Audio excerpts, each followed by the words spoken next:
This lecture is entitled Radicals for Capitalism, Libertarianism.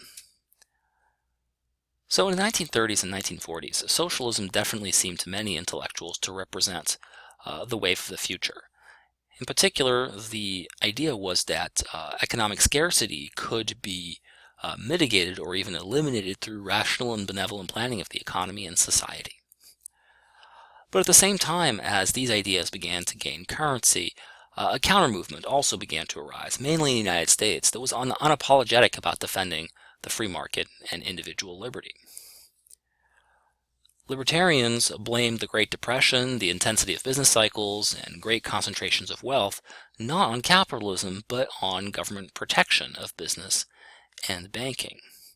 They advocated a return in many ways to an even purer form of capitalism than practiced anywhere in the world during the great era of laissez-faire in the 19th century.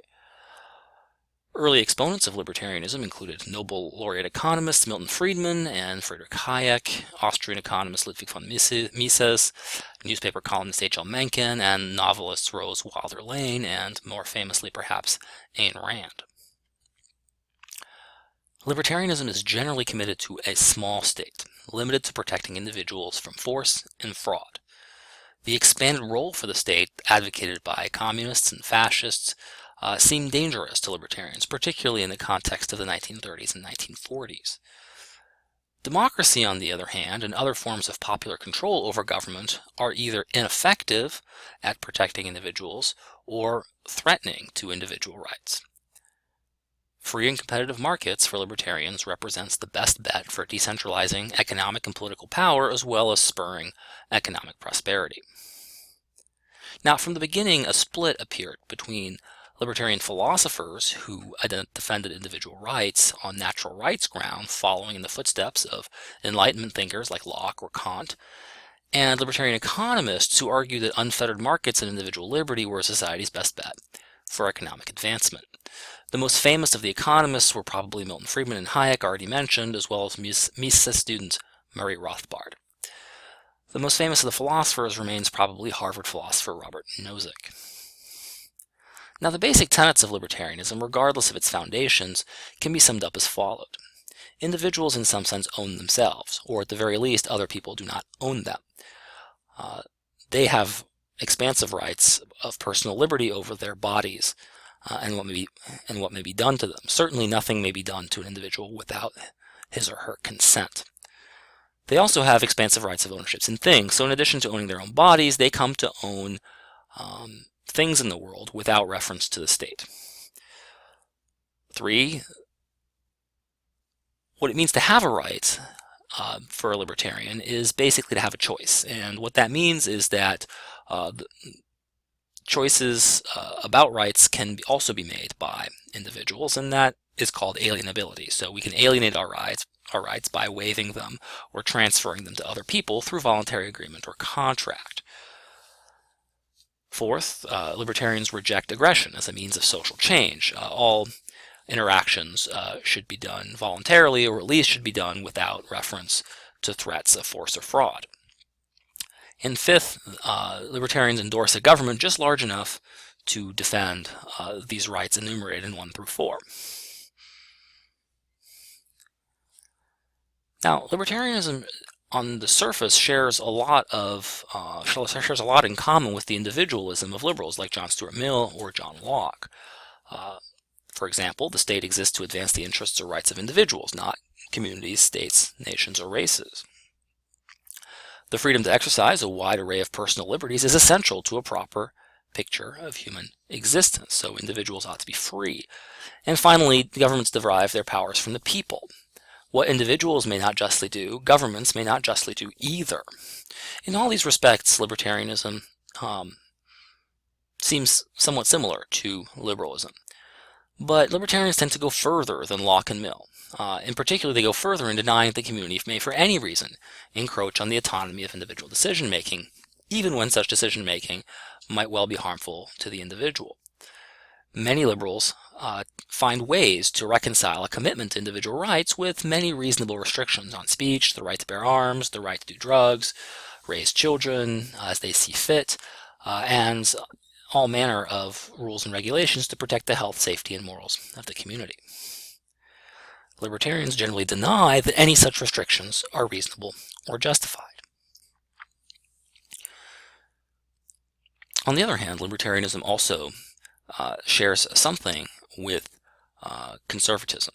Libertarianism not only takes an uncompromising view of personal liberties, but also takes an uncompromising view of economic liberties. And this view on economic liberties sometimes is associated with economic conservatism in the United States. The libertarian attachment to the right to free contract and their right to accumulate private property nearly without restriction makes them sound economically conservative. Note that these rights to property and contract have the corollary effect of rendering nearly all government interventions in the economy either unjust, according to the philosophers, or unwise, on the libertarian economist's account. Following ordinary government activities are usually prescribed or prohibited by libertarians. Taxes and tariffs, business regulations, subsidies, consumer protection, licensing, and even currency regulations all either violate somebody's rights, right to contract or right to private property, or they are unwise. They will not achieve the benefits that are ascribed to them. Right, so the philosophers view these activities as unwarranted infringements on human rights, and the economists see them as misguided or counterproductive attempts to make people better off that will fail. Even economic conservatives, though, tend to balk at removing all barriers to economic activity. Conservatives are in principle committed to some economic interventions that protect the morals and safety of individuals. In particular, conservatives tend to endorse restrictions on prostitution, gambling, alcohol, food and energy security, drugs, of course, and trade restrictions. Whereas libertarians would tend to deny the state the right to intervene in any of these domains. So the libertarian worldview is seemingly split between liberalism or modern liberalism and modern conservatives. But in reality, the libertarian view divides people not into conservatives and liberals, but into libertarians and authoritarians. There are those who wish to use violence to achieve their aims, and these people are authoritarian, and there are those who refuse to do so. Alternatively, there are those who believe society ought to decide for individuals, and those who believe that individuals ought to make decisions for themselves. The important question on the libertarian view is who gets to decide for the individual him or herself, or someone else. For libertarians, the reasons advanced for interfering with liberty are generally secondary. So it doesn't matter why you want to take people's choice away. What matters is that you in fact want to impose somebody else's choice on that individual. So libertarians tend to divide the view differently, divide the world differently than other political views. In some sense, liberalism, conservatism, socialism, communism are all species of authoritarianism to a greater or lesser degree. So, although the middle of the libertarian spectrum might include people who are moderately socially tolerant and moderately fiscally conservative, the outer edge of libertarian thought is decidedly anarchist. And on the anarcho-capitalist view, all state coercion is unjustified, including efforts at establishing national defense, public courts, public lawmaking, public law enforcement, and other functions that ordinary libertarians typically do, in fact, endorse. On the anarcho-capitalist view, all such state functions can be fulfilled through private contracting, and indeed, to a great extent, they already are. Anarcho-capitalists point to the fact that most spending on security in the United States is in fact private security, not government security. That government courts have become so overwhelmed and understaffed that many businesses and individuals are choosing to go to private arbitration courts to arbitrate their disputes. And we'll note that much of international trade runs on a kind of competing legal systems framework where the rules that end up being adopted in arbitration cases tend to be the ones that survive a process of competition. Whatever its foundations or precise commitments, the libertarian view distinguishes itself by characterizing free markets not as necessary compromises, but as unabashed goods. These goods include the discipline that market competition brings, the voluntary character of trade, and the disruptive nature of innovation. Let's talk about market discipline. What is to prevent self-interested economic actors from taking advantage of one another in a market setting? For libertarians, the answer is chiefly competition. As long as businesses must persuade customers to voluntarily part with their money, they must remain subservient to them. Regulations and licenses that can serve to limit competition in industry tend to benefit existing players and harm consumers. Let's talk about voluntariness. In a free market, businesses are not able to force customers to buy their products. Trade is a uniquely moral way for individuals to deal with one another, because as long as trade is voluntary, it has to be mutually beneficial. If I don't think that I gain something from the trade, I'm not usually going to consent to it. The alternative to demanding that people interact with each other on a voluntary basis, of course, is accepting that they should sometimes threaten or force one another, and that just doesn't seem quite as morally attractive, particularly to libertarians. So the demands that we only deal with one another on terms that are mutually agreeable is one of the key features of market societies, and one of the main reasons that libertarians provide a positive moral endorsement of free markets. Another chief complaint against capitalism is that it's incredibly disruptive. It disrupts egalitarian patterns, so when egalitarians attempt to redistribute money through the government to create a more equal distribution of wealth, consumers go ahead and spend that money and recreate the very inequalities that the egalitarian redistribution was supposed to mitigate. So in that sense, markets are very disruptive of egalitarian patterns, and of course it also disrupts conservative social order. It disrupts ordinary class, or should we say conservative class distinctions by bringing elites low and submitting elites to market competition, and by sometimes elevating self-made men and women who are capable of thriving in an open and competitive environment. And so either which way, whether it be egalitarian patterns or conservative social orders, markets are tremendously disruptive. Innovations, changes in technology, or changes in consumer tastes can turn market winners into market losers overnight, making fortunes for some and ruining others.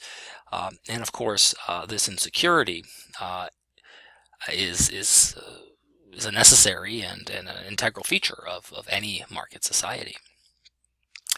Instead of regretting this disruptive nature of markets, libertarians tend to embrace and endorse it. For one, this kind of disruption is relatively progressive because it tends to serve the masses of consumers rather than elite interests. It tends to place control in consumers. It is also relatively meritocratic because it rewards innovation and the ability to serve customers rather than connections to power. So businesses can only survive in a competitive environment if they can serve their customers better than their competition. And whereas in non-competitive environments, of course, connections and cronyism are a more reliable way to achieve economic returns than serving customers. And of course, this disruptive nature of markets also tends to prevent the formation of long-term alliances between established businesses and political power, because in some sense, over the long term, there are no established businesses under capitalism, or at least there are no established businesses that are focused on obtaining political power rather than serving consumers. This point tends to often be lost among many critics of libertarianism, but libertarianism generally does not endorse the status quo. On the contrary, it tends to endorse a very dynamic and upwardly as well as downwardly mobile society.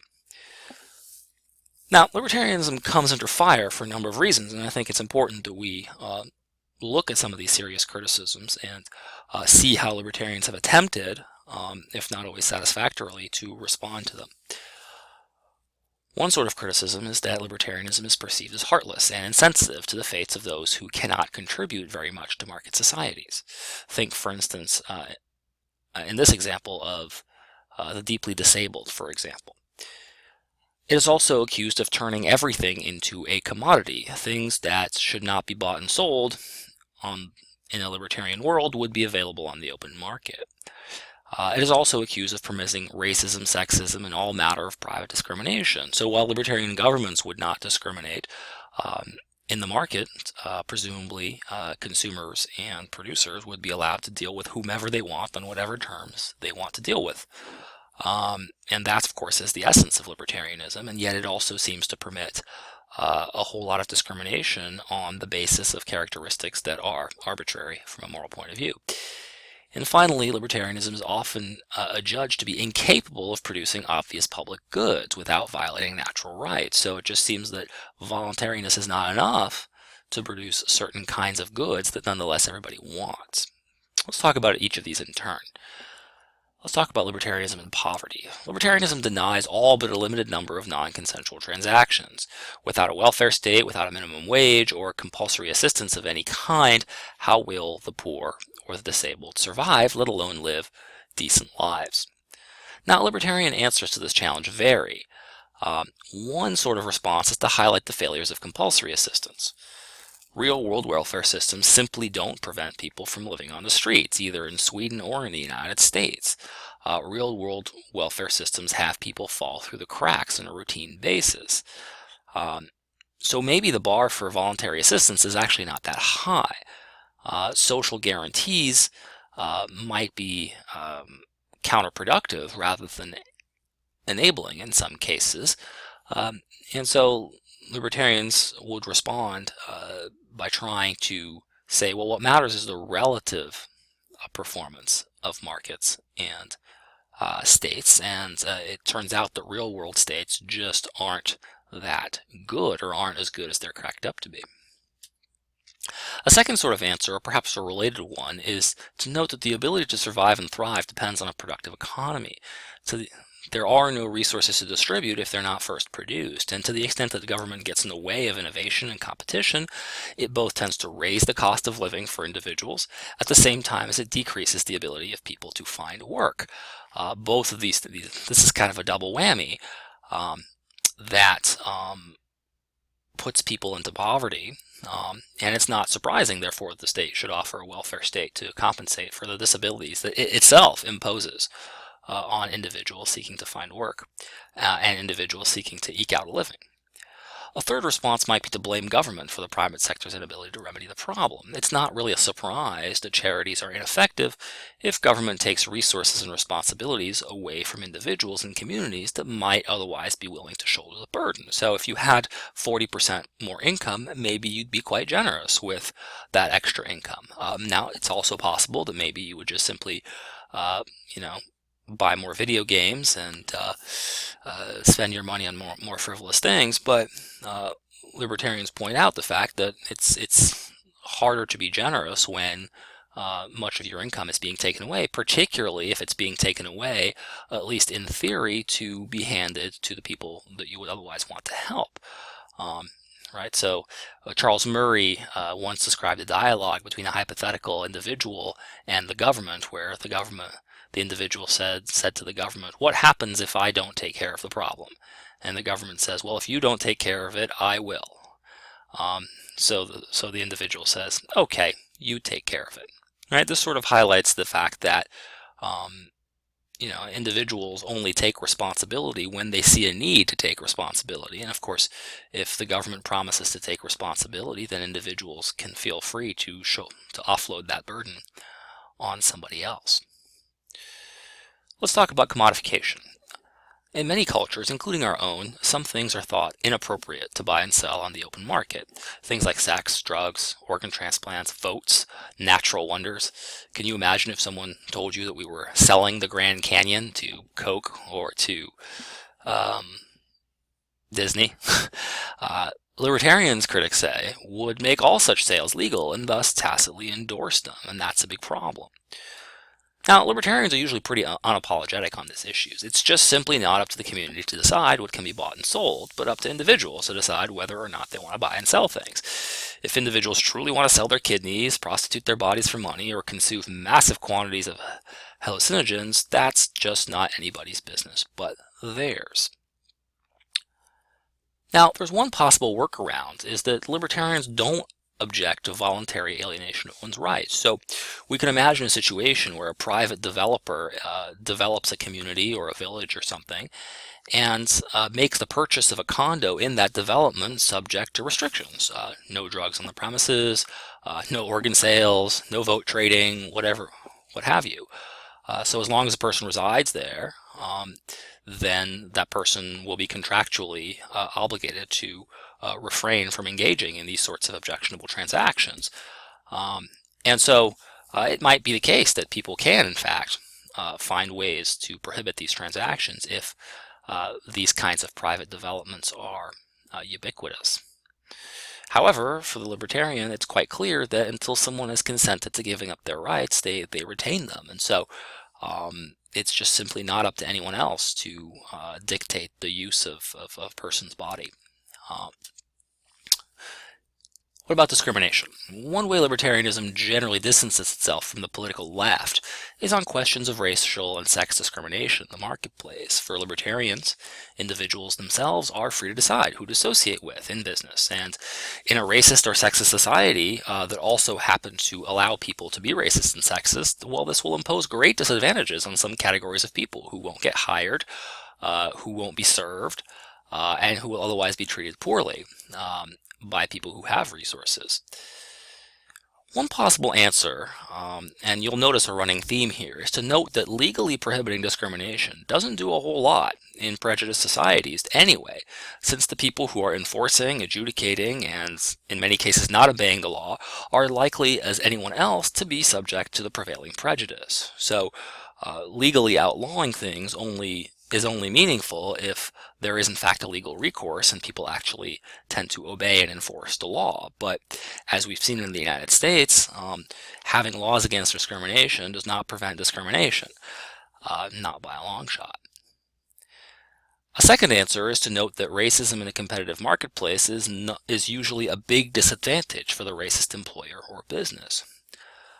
Since there's no reason to suppose that disfavored groups are less productive than favored ones, businesses that refuse to hire qualified talent on the basis of race are putting themselves at a long-run competitive disadvantages, as are businesses that refuse to sell or serve various parts of the marketplace. Right? There's a saying that money has no odor, right? Money is the same no matter where it comes from. And so in a commercial society where market transactions and market competition rules the day, the logic of racism is a singularly unproductive and largely a losing strategy. And so people's individual self-interest will likely converge on a non-racist option. But I think libertarians will have to nonetheless acknowledge that if people are willing to pay to indulge their racist preferences, then it seems like there's nothing that's going to legally stop them. It's also worth noting that the disruptive nature of, I guess at the end of the day, the disruptive nature of markets, the competitive nature of markets, and the tendency of real-world governments, and even democratic ones, to protect favored rather than disfavored groups suggests that a libertarian world that legally permits racism might, on the whole, be less racist, in fact, than a democratic world that formally prohibits racism. Or at least I think that's the hope that libertarians indulge in. So what about public goods? I think perhaps the most powerful criticism of libertarianism is that it doesn't provide a very plausible way to secure public goods. Remember that public goods are goods that people want to pay for, but that are underprovided by the market because firms producing them are simply unable to prevent free riders from enjoying the good without paying for it once they provide it. Perhaps examples will make this clear, right? Think of clean air, clean rivers, national defense, fireworks, city roads. To the extent that I provide the defense of a territory, anybody within that territory will benefit from my protection regardless of whether they paid for it or not. If I provide fireworks, everybody who is within within a certain distance of the fireworks will be able to see the fireworks regardless of whether they paid to see the show. Roads follow a similar logic, and so on and so forth. The idea is that if you can't exclude free riders, you're not as likely to provide the good, or you're not as likely to provide the good in the quantity that most people would like to see. And of course, if you happen to want the good, why should you be forced to pay for it, or why should you pay for it voluntarily if so many other people are not, and if you can get away with not doing so? So you have these sorts of goods that have very particular characteristics. The idea of non-excludability is particularly important, which is that they are desired by many people, but the market voluntarily, businesses voluntarily fail to provide enough of them. Right, so without a mechanism to force free riders to pay for the goods they consume, no one will get the good, even if they're willing to pay for it. But of course, there's a problem here for libertarians, because let's say that Company A wants to provide a fireworks show in downtown Clarksville, and Company A, of course, anybody living in Clarksville can probably see the show from wherever they are.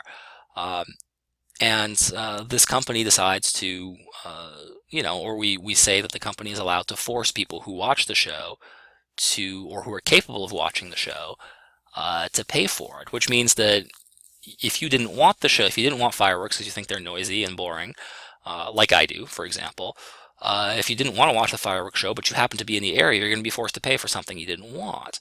And of course, that's something that's anathema to libertarians, right? So this idea that you should be forced to pay for things that you don't want. So hence therein lies the problem. Lots of people want the good, and they would be willing to pay for it if only everybody else would pay their fair share, but no producer is capable of producing it, and preventing anyone from free riding. So I think libertarians have tried a variety of responses here, right? So I think some acknowledge that there are true cases of public goods, and that it could be sometimes acceptable for people to force payment, right? So fireworks are kind of frivolous, but national defense, it's hard to argue that you don't benefit from that, right? It's possible to say that you're inconvenienced by fireworks. It's not really as likely to say that you're inconvenienced by national defense or roads, for example, or clean air. And so while we can disagree about exactly how much national defense and how much clean air we should provide, libertarians might certainly acknowledge that force is appropriate here to prevent people from free riding and to make people pay for the things that they enjoy. Others fall back on the notion that the fact that government could efficiently provide public goods in theory does not mean that in practice they will in fact efficiently provide them. Those claims are categorically distinct, right? The fact that markets sometimes fail in various ways does not automatically mean that government fixes or government provision of those goods is automatically going to be better. We have to evaluate the relative performance of political systems and markets.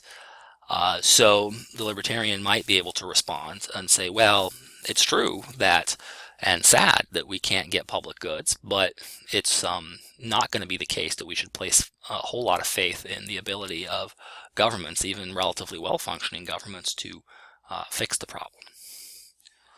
So, at the end of the day, libertarianism combines a very healthy dose of skepticism about how people in power behave, a skepticism of government performance, and a skepticism of the incentives created by placing people into positions of power over others. But it combines that skepticism with a healthy dose of optimism about the capacities of individuals to innovate, adapt, and reinvent themselves in response to a constantly changing world.